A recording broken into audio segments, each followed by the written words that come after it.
Greetings from Kenwall. Today is Monday, October 26, 2020. This next story is also guaranteed to entertain you and to put a smile on your face. I have entitled it, The Women of the Hymns.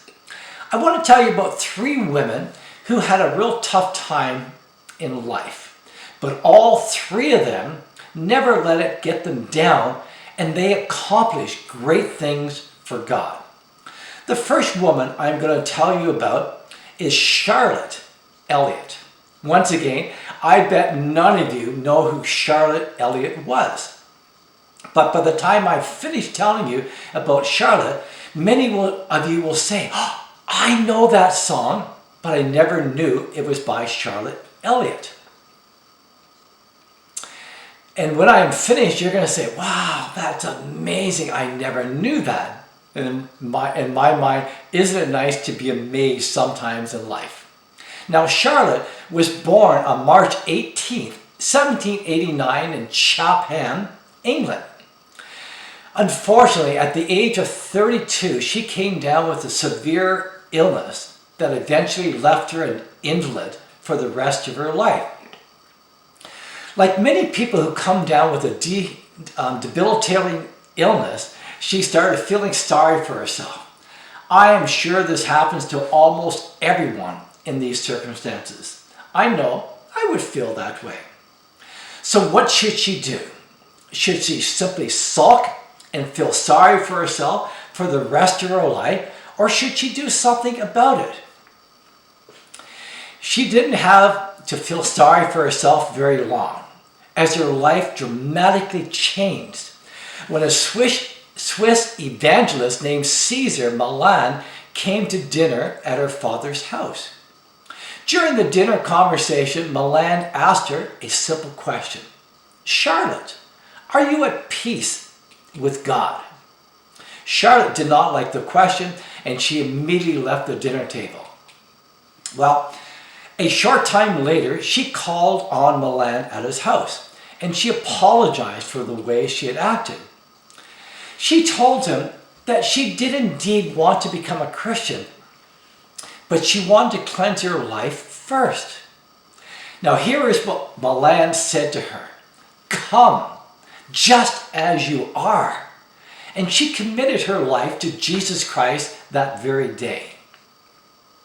The statement that Millan said to her was so profound that later she wrote this song. Just as I am without one plea, but that thy blood was shed for me, and that thou bidst me come to thee, O Lamb of God, I come, I come. It was incredible, the impact that this song has had on history. Charles Spurgeon, the famous Baptist preacher, called "Just As I Am" his precious hymn. Billy Graham, who was the second greatest evangelist in history next to the Apostle Paul, used "Just As I Am" at every one of his crusades. I am sure that many of you are now saying, "Oh, I know that song." Charlotte, after becoming a Christian, never again felt sorry for herself. She went on in life to write 150 hymns and many, many poems. Charlotte was an invalid, but God used her mightily. And remember that God can use you mightily if you simply commit your life to Jesus Christ. The next woman I want to tell you about is Frances Havergal. Once again, I know that most of you have never heard of her. She was born in December 14th, 1836, and her dad was an Anglican priest. And her dad was also a very accomplished musician. This obviously rubbed off in Frances as she became a brilliant singer and piano player. At the age of 15, she dedicated her life to Jesus Christ. And when this happened, she said, "I committed my soul to the Savior, and earth and heaven seemed brighter from that moment."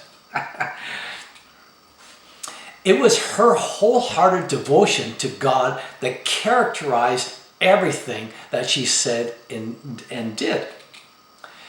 Her most famous song was penned after Frances went for a 5-day visit to this place called Arley House. There were 10 persons in the house, some Christians, some not. But she had such an impact on these people that by the end of the 5th day, everyone said there they had received a blessing from Frances. Well, she was so overjoyed when these people said to her that she couldn't sleep that night. And by the following morning, she had written this hymn.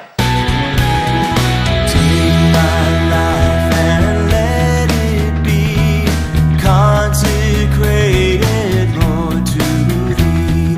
Take my moments and my days, let them flow in ceaseless praise. Let them flow in ceaseless praise. Unfortunately, she also, like Charlotte, was sick most of her life. And she died at the early age of 42. But during this short life, she wrote many devotional books and hundreds of hymns and poems. Once again, very amazing woman. The last woman that I want to tell you about is Fanny Crosby. She was born on March 24th, 1820 in New York City.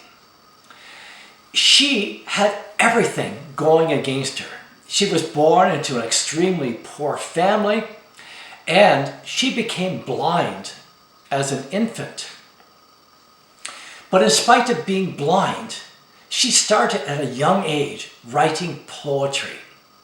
But her true brilliance only came out after she married Alexander Van Alstyne. Now, in this case, behind every good woman is a great man. I think my wife Darlene says that also about me. So shortly after being married, Fanny Crosby, she dedicated her life to hymn writing. And amazingly, she wrote over 9,000 hymns. And as time went on, Fanny Crosby, she was forced to take a pen name because there were so many hymns that she had written. She said she did not want the hymnals simply filled up with her name.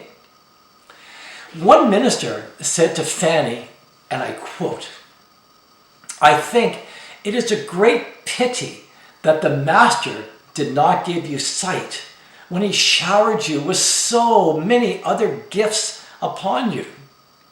I loved her reply. She said, "Do you know that if at birth I had been able to make one petition, it would have been that I was born blind? Because when I get to heaven, the first face that I shall ever gladden my sight with will be that of my Savior, Jesus Christ." Wow!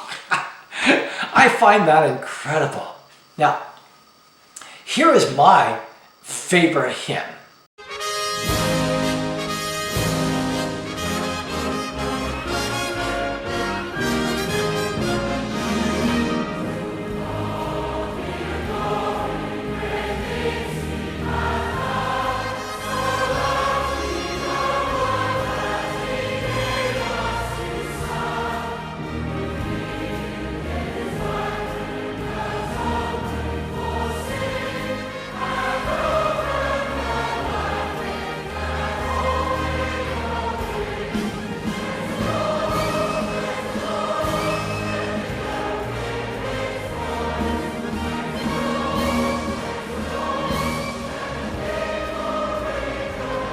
So these three women are amazing examples of what a Christian can do even with a disability.